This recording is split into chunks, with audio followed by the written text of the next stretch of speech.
بسم اللہ الرحمن الرحیم السلام علیکم ورحمۃ اللہ وبرکاتہ اللہم صلی علی سیدنا محمد وعلی آل سیدنا محمد وبارک وسلم وصلی علیہ۔ ناظرین کرام، ہمارے آج ایک پیشنٹ آئے تھے، وہ کہنے لگے صاحب یہ انگریزی دوائیوں کے کیا نقصانات ہوتے ہیں؟ تو میں نے کہا بھائی دور حاضر کے اندر تو ان سے کسی سے پوشیدہ نہیں ہے کہ انگریزی دوائیوں کے کیا کیا نقصانات ہیں، ایلوپیتھک کی۔ آج ہر دوسرے بندے کو دیکھیں دنیا کے معاملات کے اندر اس قدر مشغول اور مصروف ہو چکا ہے کہ اس کے پاس ٹائم ہی نہیں ہے۔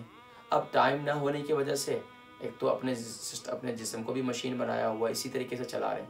اب جیسے جسم تھوڑا سا درد ہونا شروع ہوا پیراسٹامول کھا لی، وہی جیسے تھوڑا سا زیادہ اور زیادہ تکلیف ہونا شروع کی، پیراسٹامول پھر کھاتے رہے، اب اس کا اثر بھی ختم ہونا شروع ہو گیا۔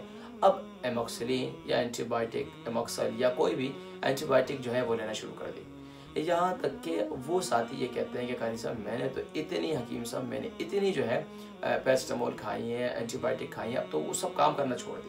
ظاہری بات ہے آپ کی قوت مدافعت کمزور ہو جاتی ہے، امیون سسٹم آپ کا ختم ہو جاتا ہے۔ اب ہم کیوں جو ہے میں اکثر لوگوں کو کہتا ہوں کہ حکماء حضرات کی قربانی ہے، لیکن ان میں بھی صحیح حکماء جو باقاعدہ تعلیم یافتہ ہیں، باقاعدہ ایجوکیٹڈ ہیں۔ اب تو ویسے دور حاضر کے اندر اب تو ماشاءاللہ، کیونکہ بعض لوگوں کی ڈاکٹر بھی آج اسی وجہ سے لوگوں کو اس سے بچاتے ہیں، حکماء سے اور ان چیزوں سے، کہ بھائی یار پتہ نہیں ان کی تحقیق کیسی ہوتی ہے۔ تو بہرحال جو پراپر حکیم ہیں ان سے مشورہ کیجئے، ان سے دوائیاں لیجئے، تو انشاءاللہ آپ کو شفا بھی ہوگی۔ اس کے ایک کام یہ کرنا ہے آپ نے کہ ایک تو اینٹی بائیوٹک سے اور انگریزی دوائیوں سے یہ ذہن میں رکھیے، اور یہ کامن سینس کی بات ہے، یہ سب کیمیکل ہے، اور کیمیکل کے اثرات یہ زندگی کے اندر اس کے سائیڈ ایفیکٹ موجود ہیں۔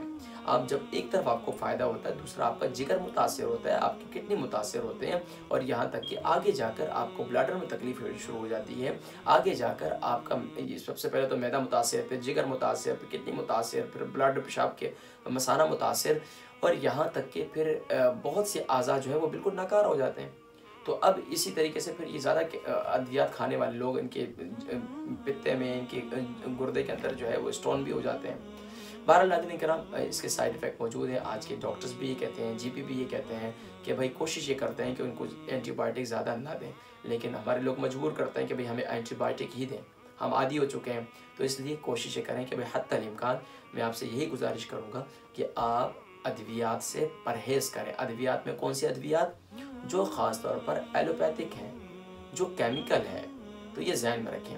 اب جو لوگ اس پر ادویات پہ چل، اب ایسا نہ ہو کہ کوئی یہ دیکھنے کے بعد کہے کہ بھئی آج کے بعد میں میڈیسن چھوڑ دیتا ہوں۔ اور بھائی اگر آپ ایسے مرض کے اندر مبتلا ہیں کہ اب آپ کا گزارا نہیں ہے، ہائی بلڈ پریشر کے مریض ہیں، تو اب آپ کو آہستہ آہستہ اپنے غذا کو بھی بہتر کرنا ہے، ساتھ ساتھ میں میڈیسن کو آرام سے، اس ایک دم نہیں چھوڑنا۔ اسی طریقے سے آپ کوئی اور میڈیسن استعمال کر رہے ہیں تو خاص طور پر وہ لوگ جو 40 ابو ہیں وہ یکدم میڈیسن نہ چھوڑیں، یا 35 ابو ہیں، اور وہ لوگ جو انڈر 35 ہیں وہ اپنے ڈاکٹر سے مشورے کے بعد جو ہے آہستہ آہستہ اس کی اپنی میڈیسن کو کم کرنا شروع کر دیں۔ بہرحال 40 ابو جو ہے وہ بھی اپنے ڈاکٹر سے مشورہ کریں، لیکن ناظرین کرام یہ کامن سینس کی بات ہے کہ ادویات کا جو لوگ استعمال کم کرتے ہیں وہ جو ہے ان کے اعضاء بہتر رہتے ہیں۔ میرے پاس بے شمار پیشنٹ ایسے آئے ہیں جن کی عمر 80 سال ہے، 90 سال ہے، نہ شوگر ہے، نہ بلڈ پریشر ہے، نہ کوئی اور تکلیف ہے۔ ہاں وقتی طور پر بد ہضمی ہو جاتی ہے، گیس کی شکایت ہے، یہ وقتی طور پر یہ نظام چلتا ہے، لیکن اس کے علاوہ کوئی نہیں ہے۔ عمر کے تقاضے کی وجہ سے شاید تھوڑی کمزوری ہو جسم میں،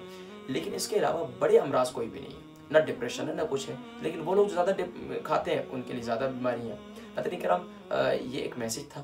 اس کے علاوہ میں علاج بالغذا پر جو ہے ایک نظم میرے سامنے موجود ہے جو بڑی مشہور ہے، شاید آپ لوگوں نے سنی بھی ہو اور کہیں نہ کہیں پڑھی بھی ہوگی۔